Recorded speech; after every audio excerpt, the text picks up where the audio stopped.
Welcome to MarcusG.tv. I'm Chef Marcus Guiliano, and I'm a chef on a mission. Today's mission is my diet's healthy. I hear this all the time from people. They say, Marcus, I don't understand why I'm sick. I eat such a healthy diet. I don't understand why so-and-so has cancer. They have a healthy diet. I've spoke to people personally that have had cancer, and they say, I eat healthy, and you always say it's not your genes. Well, top geneticist Bob Lipton, a guy is a genius when it comes to genetics, okay? He has some pretty strong claims out there, and he has written some books. I've listened to his interviews. He has extremely strong claims out there saying that genes are really nothing in the picture. It's your lifestyle. You have the genes there, but what you do in your lifestyle brings those genes out, okay? But it's like this with a lot of things. It's your environment, it's your food, it's your thought process, it's everything that's in your environment that is directly affecting your health. People get very sick from working a miserable job, right? Well, there's no food involved in there, but they're getting sick because of stress levels of working or being in a miserable relationship. So it's much more than food, but let's sort of focus on the food today. So how do I tell if somebody's eating a healthy diet? It's just so simple, because a lot of people say, I eat healthy, and when I say to them, explain what you eat in one day. Just give me an example, and they'll start out with an egg and some fruit, and then cottage cheese and some fruit, and then a piece of chicken and this and that, and some cheese, and I'm like, oh my gosh, the food you're eating, all these animal products, all this food that you have to cook with oil, it's a detriment to your health. But I'm getting high quality protein, they say. I'm getting this, this, and this. I need my iron, so I eat lean beef. And to truly eat a healthy diet, in my opinion, here's how you tell. I can walk into somebody's home kitchen, and I can tell if they're eating a healthy diet by looking in their compost bin. Yes, their compost bin. The bigger your compost bin, the more things that you're putting back into the ground from your diet, the more things that you can take out of the waste of your food that can go back into giving life equals health. There's a direct correlation between healthy body and healthy planet, okay? It is impossible to fill your garbage up with toxic crap, with decaying carcass, with decaying bones, with all this junk, with all this processed foods, with extracted oils, with margarine, with donuts, with the packages from donuts, with Oreo cookies, with all this stuff. It is impossible to look at that whole picture of how your food is produced and be able to put the byproducts of that food you're eating back into the earth to grow more food. If it can't be done, it's not healthy. That's basically my general guideline on if I can tell if you're eating a healthy diet or not. Your compost pile should be, your compost bin, your compost bucket. I filled up a massive 13 quart bowl today for breakfast alone for my compost bin. Breakfast alone. Made juice, and we cut up a bunch of fresh fruit. And of course, it's going to go more than just breakfast. Cut up 2 pineapples. We cut up some honeydew melons. I cut up a bunch of stuff for juice.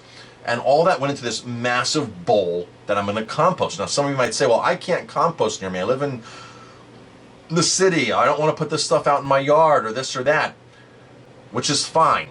But if you did separate your garbage, if I walked to your house and told you to separate everything you could compost from yesterday before and from the day before that or from today, and I looked at what you had separated out, I can tell how healthy your diet is. Because the more byproducts of your food that can go into the earth to be sustainable and renewable is a direct correlation of the food you're eating, the high quality food you're eating.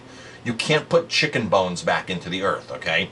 You can't take all that toxic water that they clean chickens with in a processing plant and put that back into renewable sources without extreme filtration. Okay, without chemicals, without chlorine, without something. You can't take all that blood that comes out of these processing plants and do something viable with it. It goes to dog food. The blood the blood meal goes all towards dog food and cat food and stuff like that. That's not putting it back into the earth. I understand that in a processing plant, if you've ever been to a processing plant, literally every drop, every single thing in that processing plant is used for something. There's no waste coming out of there besides the water that goes out of there. Everything else goes into a truck. It gets hauled off to a factory. It stinks beyond your wildest dreams. Does it stink?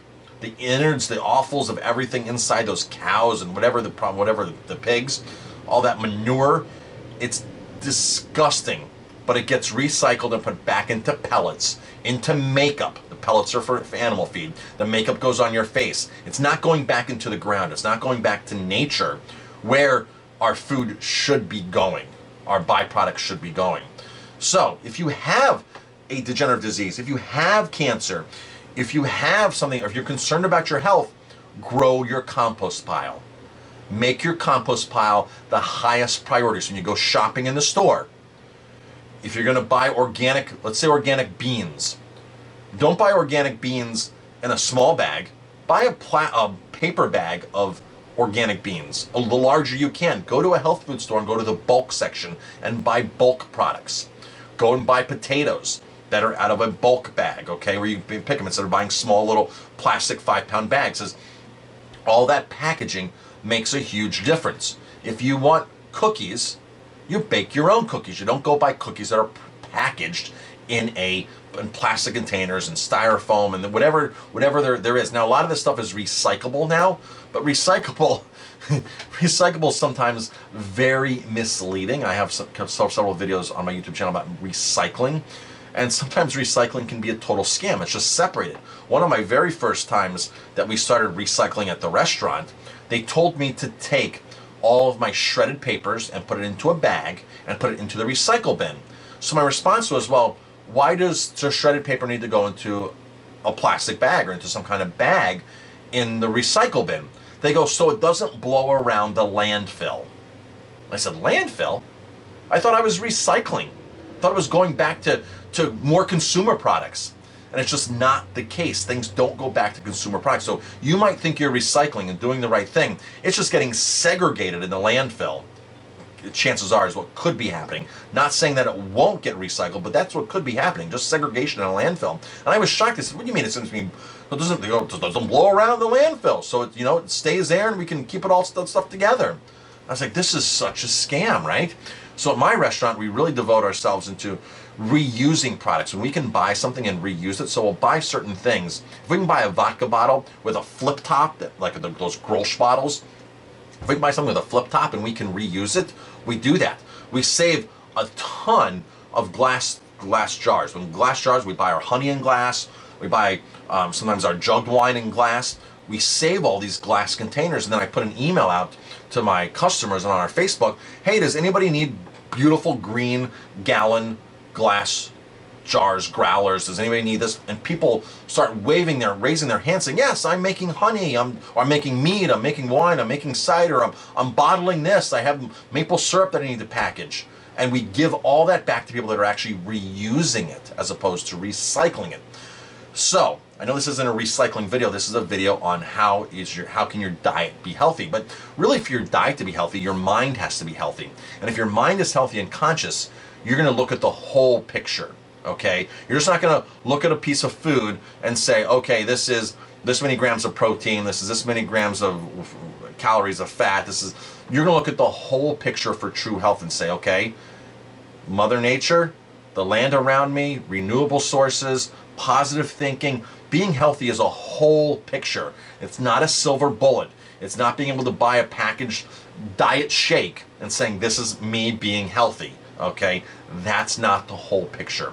So, work on growing your compost pile, and you will see drastic changes in your health. The bigger the compost, the better your health. I'm Chef Marcus Guiliano. Thanks for watching this video. If you like my videos, please hit like, subscribe to my channel, and definitely pass it on. Right, I can't stop it tonight. This epidemic, I'm trying to fight, but pressure's rising now. It's in the danger zone. Somebody help me, I'm about to go terminal. It's an epidemic. epidemic, all the